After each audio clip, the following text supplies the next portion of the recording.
এদিন থেকে চন্দননগর রবীন্দ্র ভবনে 10 দিনব্যাপী চন্দননগর বিধানসভা উৎসবের সূচনা হলো।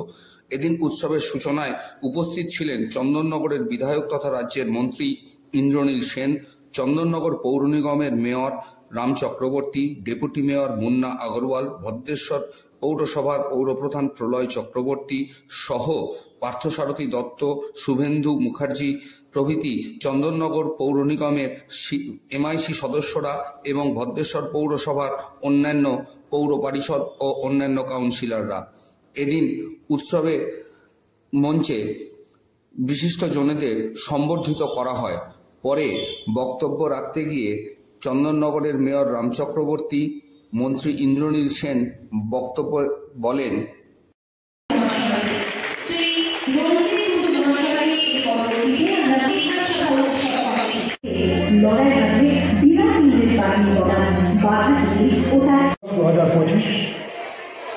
আজকে চন্দ্রনগর রবীন্দ্র ভবনের প্রেক্ষাগৃহে অনুষ্ঠিত হতে চলেছে। এলাকার বিধায়ক তথা রাজ্যের সম্মানীয় মন্ত্রী মাননীয় ইন্দ্রনীল সেন মহাশয় মুখ্য উদ্বোধক এবং আজকে আমাদের চন্দ্রনগর মিউনিসিপ্যাল কর্পোরেশনের সমস্ত পদাধিকারী, আমাদের যারা আছেন, কাউন্সিলর, নির্বাচিত সদস্য এবং ভদ্রেশ্বর মিউনিসিপ্যালিটির সমস্ত পদাধিকারী যারা কাউন্সিলর এবং নির্বাচিত জনপ্রতিনিধি যারা আছেন, সরকারিভাবে পদাধিকারী যারা ব্যক্তি আছেন, উৎসব কমিটির অন্যান্য পদাধিকারী ব্যক্তিরা, চন্দ্রনগর ভদ্রেশ্বর এলাকার যারা চন্দ্রনগর সম্মানিত গর্বে গর্বিত সেই মানুষ তারা উপস্থিত আছেন, সাধারণ মানুষ, আমাদের নাগরিকবৃন্দ সমস্ত উপস্থিত আছেন। দেখুন, এটা আমাদের চন্দ্রনগরের, আমরা বলি বড়াই করে বলি, চন্দ্রনগরের শিক্ষা সংস্কৃতির একটা অঙ্গ, একটা উৎসব। এখানে আমরা জানি অনেক প্রতিভা ইতিমধ্যে আমাদের ভদ্রেশ্বর মিউনিসিপ্যালিটির চেয়ারম্যান পড়ায় চক্রবর্তী এসছেন। ভদ্রেশ্বর মিউনিসিপ্যালিটির সমস্ত সম্মানীয় জনপ্রতিনিধি আসেন। আমি আর পৃথকভাবে কারণ বলছি না। তো আমি মনে করি যে আজকে আমাদের চন্দ্রনগর উপস্থিত সবাইকে আন্তরিক শুভেচ্ছা, ভালোবাসা এবং অনেক গুরুজন আছেন, তাদের প্রণাম জানাই। চন্দননগর বিধানসভা উৎসব আজ থেকে নাচে, গানে, যাত্রায় আলোকিত হয়ে উঠবে। কিন্তু সবকিছু শুরুর আগে আমার মনে হয় যে মানুষটা আমাদের ছেড়ে চলে গেছে কয়েকদিন আগে, শ্রী প্রতুল মুখোপাধ্যায়, ওনার জন্য আমরা 1 মিনিট একটু নীরবতা যদি পালন করি। আন্তরিক শুভেচ্ছা জানাই এবং মঞ্চে যারা রয়েছেন, আমাদের চন্দ্রনগর কর্পোরেশন, ভদ্রেশ্বর পৌরসভা যারা রয়েছেন, কর্পোরেশন এবং পৌরসভার যে অফিসাররা রয়েছেন, যে স্টাফরা রয়েছেন, যারা সারা বছর ধরে এখানকার মানুষের পরিষেবা দিচ্ছে, তাদের আমার আন্তরিক শুভেচ্ছা। 2016 পর থেকে, এর আগেও হয়েছে চন্দননগর উৎসব, আমরা একটু অন্য আঙ্গিকে করার চেষ্টা করেছি, কতটা পেরেছি আপনারাই বলতে পারবেন। তবে একটা সংখ্যায় আপনারা কিছুটা হলেও আন্দাজ করবেন, এটা আগাম জানিয়ে রাখি যে আমাদের এই আজকে 22 তারিখ থেকে 27 তারিখ অব্দি বিভিন্ন আঙ্গিকে গান, কবিতা, নাচ এগুলো পরিবেশিত হবে। তারপর 28, 1, 2 এখানে যাত্রা অনুষ্ঠান হবে। এই 6 দিনের মধ্যে শুধুমাত্র চন্দননগরে 1300-র ওপর শিল্পী এই মঞ্চে তারা পরিবেশন করার সুযোগ পাচ্ছে এবং তাদের সুযোগ দিতে পেরে এই চন্দননগর উৎসবের একজন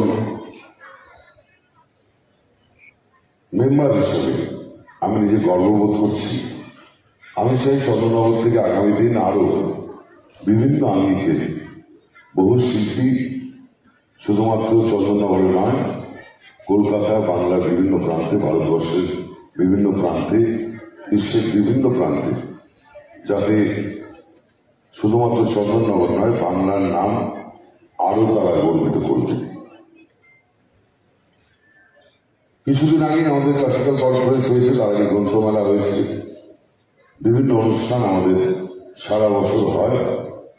আমি যেহেতু এই জগতের মানুষ, ইনসিডেন্টালি বলুন বা অ্যাক্সিডেন্টালি বলুন, আমি রাজনীতির সঙ্গে এই মুহূর্তে আছি, কিন্তু আমার ব্যক্তিগত পছন্দ, আমি আমার বাড়ির বেডরুমের থেকেও বেশি পছন্দ করি, বেশি কমফোর্টেবল ফিল করি যখন স্টেজে সময়টা কাটাই। এবং এই স্টেজে উঠতে না পারলে আমার শরীর খারাপ হয়ে যায়। এবং যারা শিল্পী, আমি আমার মনে হয় তাদেরও এটাই একমাত্র চাহিদা। কোথায় আসি আমার কাছে খুব একটা গুরুত্বপূর্ণ নয়, কিন্তু আমি যদি স্টেজে উঠতে না পারি, মাইকটা ধরতে পারি, মনে হয় যেন জীবনে অনেক কিছুই পেলাম না। সেই সুযোগটা আমরা আগামী প্রজন্মকে দিতে পেরে চন্দননগর উৎসব কমিটির সব মেম্বারের তরফ থেকে আপনাদের ধন্যবাদ জানাই। ধন্যবাদ জানাই যারা হয়তো এই অনুষ্ঠানটা চলবে 10 দিন, কিন্তু এই 10 দিনের পেছনে যে কঠিন পরিশ্রম আমাদের প্রত্যেকে করছে, তাদের আগাম আমি শুভেচ্ছা জানাই এবং আশা করব বিগত দিনের থেকেও অনেক সুষ্ঠুভাবে এবছরে চন্দননগর উৎসব হবে। এই চন্দননগর বিধানসভা উৎসব শেষ হবে 2 তারিখ। আপনাদের 3 দিনের জন্য একটু বিশ্রাম দেব। আবার 6 মার্চ থেকে 6, 7, 8, 9 এই চন্দননগর রবীন্দ্র ভবনই হবে ছোটদের ছায়াছবি। আসবেন তো সবাই আপনারা? হ্যাঁ কি না? হ্যাঁ। তারপর দোল রং উঠতে 5 থেকে 6 দিন লাগে, তাই এই সময়টাকে আমরা একটু গ্যাপ দিয়েছি। আবার 20 মার্চ আমি কালকে রাত্রে এখানে ঠিক করেছি রবীন্দ্র ভবনে এসে আমাদের যে বিশ্ব বাংলা শারদ সম্মান দেওয়া হয় এবং চন্দননগর শ্রী মা জগদ্ধাত্রী পুজোর জন্য যে পুরস্কার দেওয়া হয়, ওইটা এবছর এই প্রথম চন্দননগরে আলাদা করে এই রবীন্দ্র ভবনে আবার অনুষ্ঠিত হবে সাংস্কৃতিক অনুষ্ঠানের মধ্যে দিয়ে। এইভাবে আমাদের অ্যাডমিনিস্ট্রেটিভ ক্যালেন্ডার যেটাকে বলে 31 মার্চ অব্দি। আমাকে কয়েকদিন আগে বিধানসভায় দিন 7 আগে এক বিধায়ক জিজ্ঞেস করেছিলেন যে 2024-25 আপনাদের পর্যটনের কি কি পরিকল্পনা রয়েছে। দেখুন, আমরা যে মুখ্যমন্ত্রীর তত্ত্বাবধানে অনুপ্রেরণায় কাজ করি, সেখানে কিন্তু আগামী 10 বছরের পরিকল্পনা আমাদের করা থাকে। ইয়ার এন্ডিং হয় 31 মার্চে। আমাকে প্রশ্ন করা হয়েছে 16ই ফেব্রুয়ারি, 1.5 মাস আগে। এটা অনেকটা বিয়ে, বৌভাত, অন্নপ্রাশন হয়ে যাওয়ার পর জিজ্ঞেস করা যে আইবুড়ো ভাতে কি মেনু হচ্ছে। আমি আপনাদের আগাম জানিয়ে দিতে পারি, অন্তত 2026 থেকে 2031 অব্দি চন্দননগরে কি কি সাংস্কৃতিক অনুষ্ঠান হবে, অন্যান্য কি অনুষ্ঠান হবে, সবকিছু রোড ম্যাপ আমাদের কিন্তু এখন থেকেই তৈরি হয়ে আছে। শুধুমাত্র অপেক্ষায় আছি 2026-এ আবার কোন একটা শুভ দিনে আমাদের নেত্রী মাননীয় মুখ্যমন্ত্রী যে দিনটায় আরেকবার 4র্থবারের জন্য মুখ্যমন্ত্রী হিসাবে শপথ গ্রহণ করবে, তারপর থেকে এক্সাক্টলি আমরা মাস ধরে ডেট ধরে সেই প্রোগ্রামগুলো আমরা আপনাদের অনেক আগাম জানিয়ে দিতে পারব। এবং চন্দননগরের যে যে কথাগুলো আপনাদের প্রয়োজন ছিল, আমার মেয়র পরিষদ, ডেপুটি মেয়র, আমার ভদ্রেশ্বরের চেয়ারম্যান, ভাইস চেয়ারম্যান, সিআইসিরা, আমার চন্দননগরের যারা কাউন্সিলর রয়েছেন, আমার কমিশনার যারা রয়েছেন, সেক্রেটারি যারা রয়েছেন, এমনকি কনজারভেন্সি ছেলেপিলেরাও যারা রয়েছে, ওরাই সবচেয়ে গুরুত্বপূর্ণ। ওরাই কিন্তু চন্দননগরটাকে এত সুন্দর করে পরিষ্কার রেখে এই চন্দননগরটাকে রেখেছে। আমরা কিন্তু খালি রোডম্যাপটা দিই, এটা করতে হবে, এটা করতে হবে না। তারা কিন্তু আমাদের সবার থেকে অনেক কম চাহিদা নিয়ে তারা কিন্তু চন্দননগর বিধানসভার মানুষদের পরিষেবা সকাল থেকে রাত অব্দি, শীত, গ্রীষ্ম, বর্ষা তুচ্ছ করে তারা দিয়ে যাচ্ছে। তাই তাদের জন্য আমার আলাদা করে আন্তরিক শুভেচ্ছা, ভালোবাসা এবং আরো অনেক অনেক কিছু যা যা আমার আছে তাদের জন্য আমরা উজাড় করে দিলাম। এবং এই চন্দননগর মানুষের চাহিদা ছিল থাকার জায়গা। মাননীয় মুখ্যমন্ত্রী মমতা বন্দ্যোপাধ্যায় আলোচনা করে দিয়েছে। চন্দননগরে আলোকশিল্পীদের প্রয়োজন ছিল কোথাও একটা কাজ করার জায়গা, মাননীয় মুখ্যমন্ত্রী করে দিয়েছেন আলো হাব। চন্দননগরের 1997 সাল থেকে 1 নম্বর ওয়ার্ডে একটা খেলার স্টেডিয়াম তারা শুরুমাত্র করেছিল। তারপর থেকে আজকে বিগত 1 বছর কিছু হয়নি। করোনার জন্য এটা আমাদের ব্যর্থতা, কিন্তু শুধুমাত্র করোনার জন্য আমরা এই কাজটা সম্পন্ন করতে পারিনি। কথা দিচ্ছি আমার এই চন্দননগর বিধানসভা উৎসবে এই শুভ লগ্ন থেকে কয়েকদিনের মধ্যেই আমার ব্যক্তিগত ইচ্ছে আছে 2026-এর এপ্রিলের আগে আমরা ওই 1 নম্বর ওয়ার্ডের ওই স্টেডিয়ামটাও আমরা কমপ্লিট করে দেব। তাছাড়া জল বলুন, অন্যান্য পরিষেবা বলুন, সবকিছু দিয়েছি। আজ তারকেশ্বর মন্দিরের মহন্ত মহারাজের শুভ আবির্ভাব তিথি উপলক্ষে তারকেশ্বর এস্টেটে প্রায় 2,500 থেকে 3,000 ভক্ত প্রসাদ গ্রহণ করল। পাশাপাশি এদিন আগেকার দিনের মতো রাজকীয় কায়দায় মহন্ত মহারাজ নগর পরিদর্শনে বেরোন। ভক্তরা তাকে মালা পরিয়ে ষষ্ঠাঙ্গে প্রণাম জানিয়ে তার আশীর্বাদ গ্রহণ করেন। প্রাচীন রীতি অনুযায়ী প্রতি বছর তার আবির্ভাব তিথিতে মহন্ত মহারাজ এইভাবেই নগর পরিদর্শনে বেরোয়। এর মহন্ত মহারাজের আশীর্বাদ ধন্য ভক্তরা এদিন সাংবাদিকদের প্রশ্নের উত্তরে কি বললেন তা আমরা শুনে নেব। তো আজকে এই আবির্ভাব তিথিতে এস্টেটে 2,500 থেকে 3,000 তারকেশ্বরের মানুষ আজকে প্রসাদ গ্রহণ করবেন বাবার এই শুভ জন্মদিন লগ্নে। আজকে আমাদের কাছে একটা খুবই আনন্দের দিন, আনন্দে মুখরিত হয়েছে। আজ সবাই ওনার আশীর্বাদ আমরা প্রার্থনা করি, আর ওনার শরীর সুস্থ যেন মঙ্গল থাকেন, এটাই আমরা ঈশ্বরের কাছে প্রার্থনা করি। বিশিষ্ট সাহিত্যিক ও সমাজ সংস্কারক ভূদেব মুখোপাধ্যায়ের 199তম জন্মদিবস উপলক্ষে চুঁচুড়ার বড়বাজারে ভূদেব ভবনে ভূদেব মুখোপাধ্যায়ের আবক্ষ মূর্তিতে মাল্যদান করলেন চুঁচুড়ার বিধায়ক অসিত মজুমদার, 21 নম্বর ওয়ার্ডের কাউন্সিলর মিতা চ্যাটার্জি সহ বিশিষ্টজনেরা। পরে সাংবাদিকদের প্রশ্নের উত্তরে অসিত মজুমদার জানান, আমাদের চুঁচুড়ার নয় বাংলার গর্ব, তার স্মৃতি যাতে অক্ষয় অমর থাকে, আমরা তার প্রতি শ্রদ্ধা জানাই। আজকে কি ছিল? আজকে কি ছিল?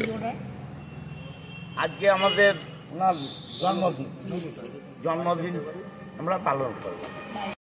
শিক্ষা ব্যবস্থা ও সমাজ এবং সংস্কৃতির ক্ষেত্রে অবিস্মরণীয় অবদান রেখে যাওয়া বঙ্গমনীষী ভূদেব মুখোপাধ্যায়ের 199তম জন্মজয়ন্তী উপলক্ষে এদিন চুঁচুড়ার ভূদেব ভবনে বিজেপি চুঁচুড়া মণ্ডলের পক্ষ থেকে এক বিশেষ শ্রদ্ধার্ঘ্য অনুষ্ঠানের আয়োজন করা হয়। আমরা জানি ভারতবর্ষকে আমরা মাতৃরূপে বন্দনা করি। ঋষি বঙ্কিমচন্দ্র চট্টোপাধ্যায় আনন্দ মঠের মধ্য দিয়ে তা প্রচারিত বা পরিবেশিত হয়েছে। হেমবা হরিদম্বরা পদতলে নীলাম্বুলি লাঞ্ছিতা, স্নিগ্ধ স্নিগ্ধ তরঙ্গিনী পীযুষ নিঃসন্দিনী, সূর্য ইন্দু প্রতিবিম্বিত অম্বলসৎপালে মৌলিজ্জ্বলা, ধ্যায়ধি ভারতী ভয়হরা নিত্যান্নদা শান্তয়ে।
বারুইপুরে চম্পাহাটি পঞ্চায়েতে ভোটার বেড়ে গেছে।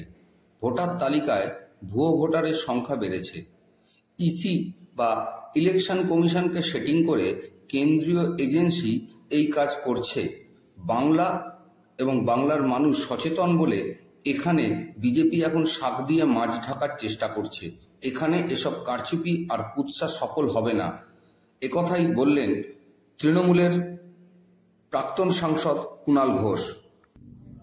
বারুইপুরের চম্পাহাটি পঞ্চায়েত ভোটার বেড়ে গেছে, এ নিয়ে চূড়ান্ত মিথ্যাচার এবং কুৎসা করছে বিজেপি।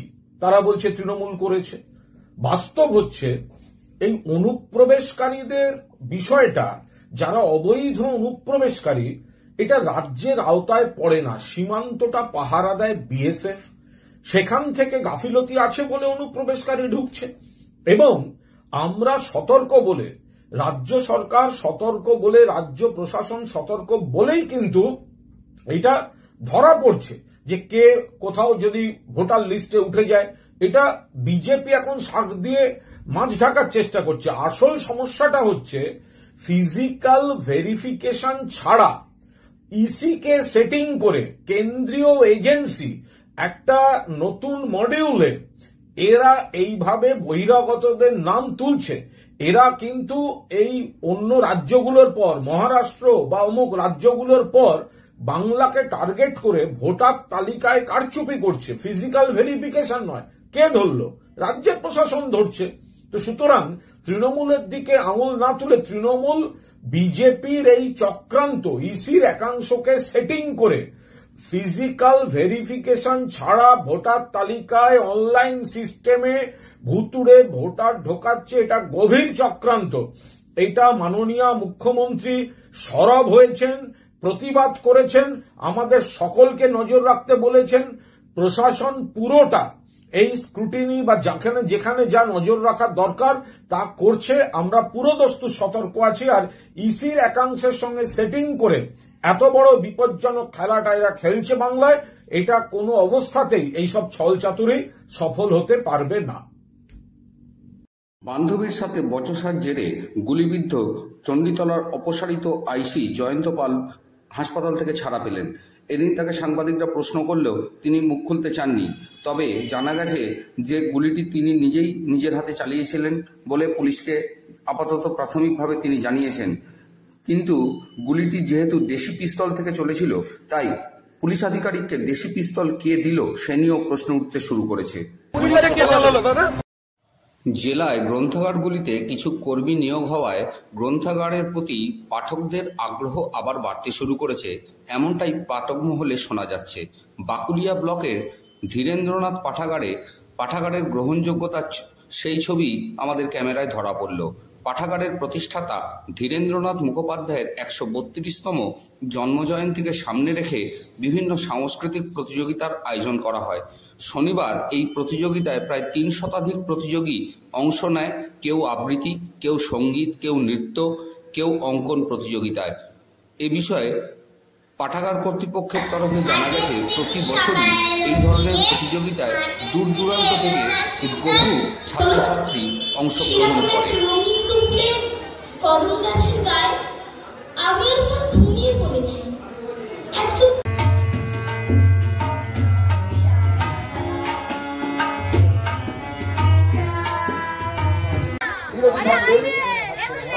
আমরা আবার প্রতিযোগিতামূলক অনুষ্ঠানে ফিরে যাব। আপনাদের কাছে আমাদের বিশেষভাবে অনুরোধ, আপনারা আমাদের সঙ্গে যেভাবে সহযোগিতা করছেন, আজকে যে মানুষটাকে সামনে রেখে আমাদের এই অনুষ্ঠান, পল্লীপ্রাণ কর্মবিদ ধীরেন্দ্রনাথ মুখোপাধ্যায় মহাশয়। শ্যামল সিনহার রিপোর্ট, সংবাদ ২৪। চুঁচুড়ায় গল ব্লাডার স্টোন অপারেশন করতে গিয়ে বাদ চলে যায় বৃহদান্ত। এরপর ভর্তি করা হয় কলকাতায়, কিন্তু সেখানে চিকিৎসার বিল হয় প্রায় ২২ লক্ষ টাকা। ১১ লক্ষ টাকা জমা দিলেও বাকি টাকা না দেওয়ায় মিলছিল না ছুটি। অবশেষে পরিবারের তরফে রাজ্যের মুখ্যমন্ত্রী মমতা ব্যানার্জিকে চিঠি লিখে বিষয়টি জানালে মুখ্যমন্ত্রীর হস্তক্ষেপে বাড়ি ফিরলেন চুঁচুড়ার বাসিন্দা সঙ্গীতা রাউত। তাকে দেখতে এদিন তার বাড়িতে যান চুঁচুড়ার বিধায়ক অসিত মজুমদার। পরে সাংবাদিকদের প্রশ্নের উত্তরে চুঁচুড়ার বিধায়ক অসিত মজুমদার জানান, কমলা নার্সিংহোমে একটা অপারেশন হয়েছিল। ডক্টর সামন্ত এই অপারেশন করেছিলেন। যেভাবেই হোক, ভাগ্যের পরিহাস, অপারেশনটা সাকসেস হয়নি, বা সেটা ডাক্তাররাই বলতে পারেন কেন এমন হলো। দীর্ঘদিন চুঁচুড়া হসপিটালেও রাখা হয়েছিল, তারপর স্কটিশে এরা নিয়ে যায় এবং সেখানে প্রায় ওর পরিবারের লোক যা বলছে 25 লাখের মতো বিল হয়। 11.5 লাখ এরকম টাকা এরা জোগাড় করে। 3 দিন আগে এদের ছুটি হয়েছে, কিন্তু টাকা জোগাড় করতে না পারার ফলে পেশেন্টকে রিলিজ করতে পারছিল না।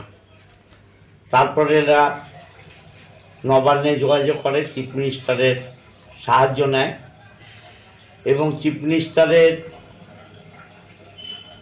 আশীর্বাদে, স্নেহে সরকার এই বাকি টাকা ব্যবস্থা করে কথা বলে। এবং ভদ্রমহিলা সঙ্গীতা রাউত, যার পরিবার আমার পূর্ব পরিচিত, তিনি বাড়ি এসছেন। আমি খবর পেলাম আজকে সকালে। পরিবারের লোক বলছে আরও 3 মাস বাদে একটা বড় অপারেশন হবে।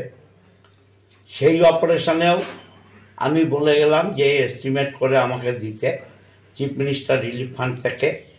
এবং আমাদের এমপি আছেন রচনা বন্দ্যোপাধ্যায়, তার মাধ্যমেও এই টাকা, এই 11 লাখ টাকা যে পরিবারে চলে যায় তাদের আর কি থাকে।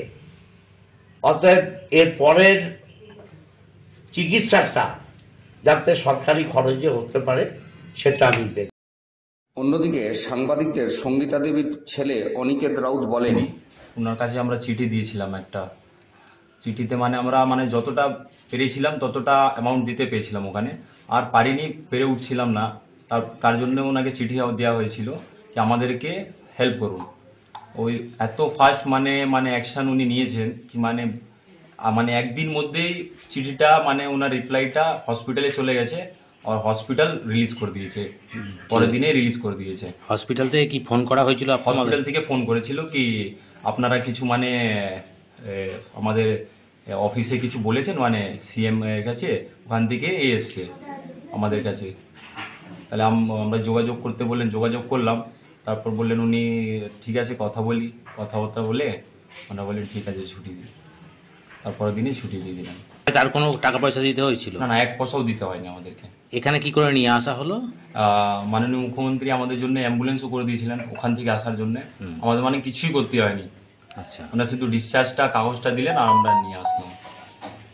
কি বলবে এরকম একটা এত তাড়াতাড়ি অ্যাকশন? এরকম সরকার খুবই ভালো সরকার। আমরা চাই কি ভারতবর্ষে এরকম সরকার হোক, কি যিনি মানুষের পাশে দাঁড়িয়ে এত কুইক অ্যাকশন নিয়ে ওনার প্রবলেমটা সলভ করেন যিনি। এদিন সপ্তগ্রাম বিধানসভার অন্তর্গত বাঁশবেড়িয়া পৌরসভার গ্যাঞ্জেস জুট মিল মাঠে এমএলএ কাপ 2025 অনুষ্ঠিত হয়ে গেল। এদিনের টুর্নামেন্টে উপস্থিত ছিলেন সপ্তগ্রাম বিধানসভার বিধায়ক তপন দাশগুপ্ত, বাঁশবেড়িয়া পৌরসভার chairman Aditya Niyogi, vice chairman Shilpi Chatterjee, minority সভাপতি আক্তার রহমান, INTTUCর সভাপতি সঞ্জিত মজুমদার সহ বিশিষ্ট সদস্যরা। এদিন তপন দাশগুপ্ত পতাকা উত্তোলন করে এমএলএ কাপের সূচনা করেন। তাকে মঞ্চে সম্বর্ধনা দেওয়া হয়, পাশাপাশি বিশিষ্টজনদেরও সম্বর্ধিত করা হয়। পরে মাঠে গিয়ে প্লেয়ারদের সাথে পরিচিত হন বিধায়ক সহ বিশিষ্ট ব্যক্তিরা। হুগলি শ্রীরামপুর সাংগঠনিক জেলা মহিলা তৃণমূল কংগ্রেসের ডাকে এদিন বলাগড় গণবাণী ভবনে রাজনৈতিক কর্মী সম্মেলন হয়ে গেল। সেখানে উপস্থিত ছিলেন সপ্তগ্রাম বিধানসভার বিধায়ক তপন দাশগুপ্ত, বলাগড়ের বিধায়ক মনোরঞ্জন ব্যাপারী, জেলা পরিষদের সভাধিপতি রঞ্জন ধারা, মহিলা সভানেত্রী শিল্পী চ্যাটার্জি সহ অন্যান্য রাজনৈতিক নেতানেত্রীরা। এদিন সভায় বক্তব্য রাখতে গিয়ে তপন দাশগুপ্ত বলেন, লড়াই করেছি প্রচুর এবং তাদের যারা ঘর ছাড়া ছিল তাদের আমি অবশ্যই দেখেছি। এই অবস্থার মধ্যে আমাদের বাংলা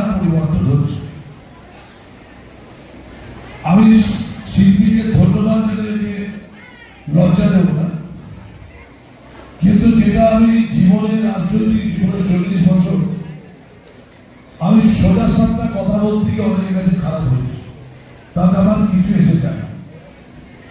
একটা টাইমে দিলীপ যাদব, শ্রেয়াশিস রাজা, আমি পার্থ দত্ত, সুবোধ ঘোষাল, আরামবাগ গোঘাট থেকে শুরু করে সারা জেলা ঘুরে বেড়াতাম। আমি যেটা বলতে চাই যে আজকে এখানে যতগুলো সাংগঠনিক আমাদের ফন্টা নিউজ আছে, আমি বলবো সব থেকে বেস্ট হচ্ছে মহিলা তৃণমূল কংগ্রেস। এই বন্ধুগুলো সারা বছর প্রোগ্রাম। আমি শিল্পী আমাকে অনেকবার বলেছে তমদার ভোটে করে আসো। আমি যেহেতু 4টি ডিপার্টমেন্টের চেয়ারম্যান আছে, একদিন বোর্ড মিটিং পড়ে যায়, সিএম নির্দেশে সেখানে থাকতে হবে, আমি আসতে হবে। কিন্তু আজকে আমি শিল্পীকে কথা দিয়েছিলাম, ঝড় বৃষ্টি যাই হোক আমি সোমনাথ থেকে হাজির হবো। আমি আসতে পেরে অত্যন্ত খুশি। তার মধ্যে একটা এখানে খবর পেলাম, আমার খুব স্যাড নিউজ। আমার বর্তী সন্তোষপুরে থাকতেন, কলকাতায় মারা গেছেন 11টার সময়। আমাকে সেখানে পৌঁছতে হবে। আমার ইচ্ছা ছিল যে আজকে 5টা 6টা অব্দি যতক্ষণ কমিশন চলবে ততক্ষণ আমি আপনাদের পাশে থেকে